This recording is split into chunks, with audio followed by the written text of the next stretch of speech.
ಹೆಸರು ಅಖಿಲೇಶ್. ನಾವು 9ನೇ ತರಗತಿಯಲ್ಲಿ ಓದುತ್ತಿದ್ದೇವೆ. ಈಗ ನಾವು ಬುದ್ಧ ಮತ್ತು ಅಂಗುಲಿಮಾಲ್ ಎಂಬ ಕಿರುನಾಟಕವನ್ನು ಮಾಡಿಕೊಳ್ಳುತ್ತೇವೆ.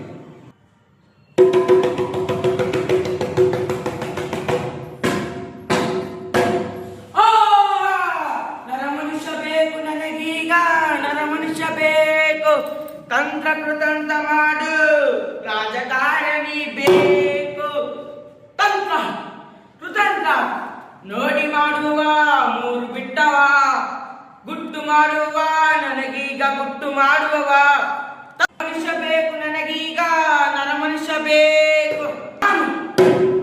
ನಾನು ಅಂಗುಲಿ ಅಂಗುಲಿ ಅಂಗುಲಿಮಾಲ, ಈ ಭೂಲೋಕದ ಚಕ್ರವರ್ತಿ.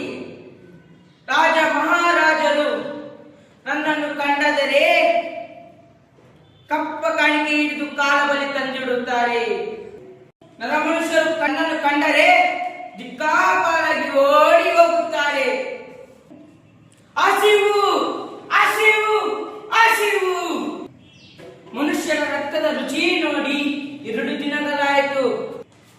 ಅದು ನೆರವೇರಬೇಕೆಂದರೆ ಈಗಲೇ ನಾನು ಶ್ರವಂತಿಗೆ ಹೋಗಿ ಅಲ್ಲಿರುವ ನರಳನ್ನೆಲ್ಲ ಕೊಂದು ನನ್ನ ಖಡ್ಗಕ್ಕೆ ರಕ್ತ ದೌತನ ಬಡಿಸುತ್ತೇನೆ.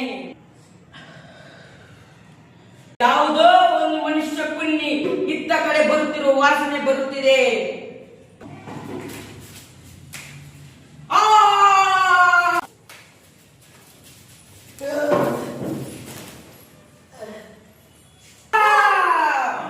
ನರಬೇಟೆ ಆಯಿತು.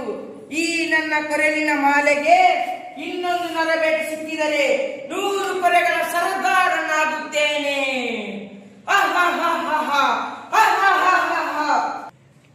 ಬುದ್ಧಂ ಶರಣಂ ಗಚ್ಛಾಮಿ, ಬುದ್ಧಂ ಶರಣಂ ಗಚ್ಛಾಮಿ. ಎಲೆಯೋ ಮನುಷ್ಯ ಕುನ್ನಿ, ನಿಲ್ಲು ನಿಲ್ಲು ನಿಲ್ಲು. ಮಗು, ನಿಂತೇ ಇರುವೆನು. ನಾನು ನಿಂತಿರುವುದು ನಿನಗೆ ಕಾಣುತ್ತಿಲ್ಲವೇ? ನಾನು ಮಗು. ನರಮನುಷ್ಯರು ನನ್ನ ಕಂಡರೆ ಓಡಿ ಹೋಗುತ್ತಾರೆ.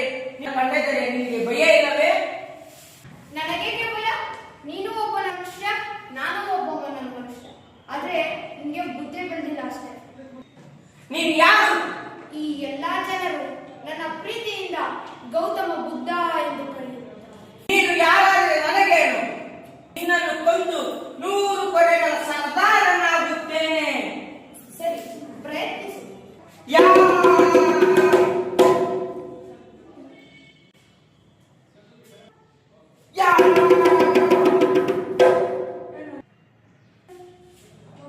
ಮಗು, ನಿನ್ನ ಕೈಯಲ್ಲಿ ಸಾಧ್ಯವಾಗಿಲ್ಲವೇ?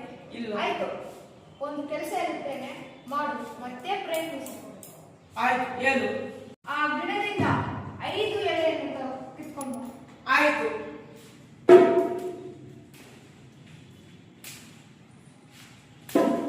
ತಗೋ. ಇದನ್ನು ಮತ್ತೆ ಹೋಗಿ ಅಂಟಿಸು.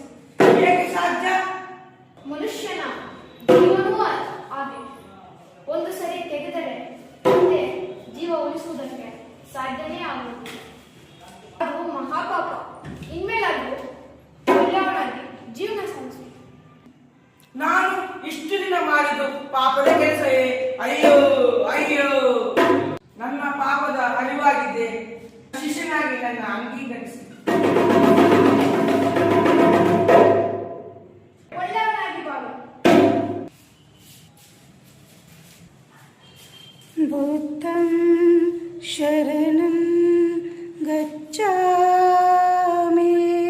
ಶರಣಂ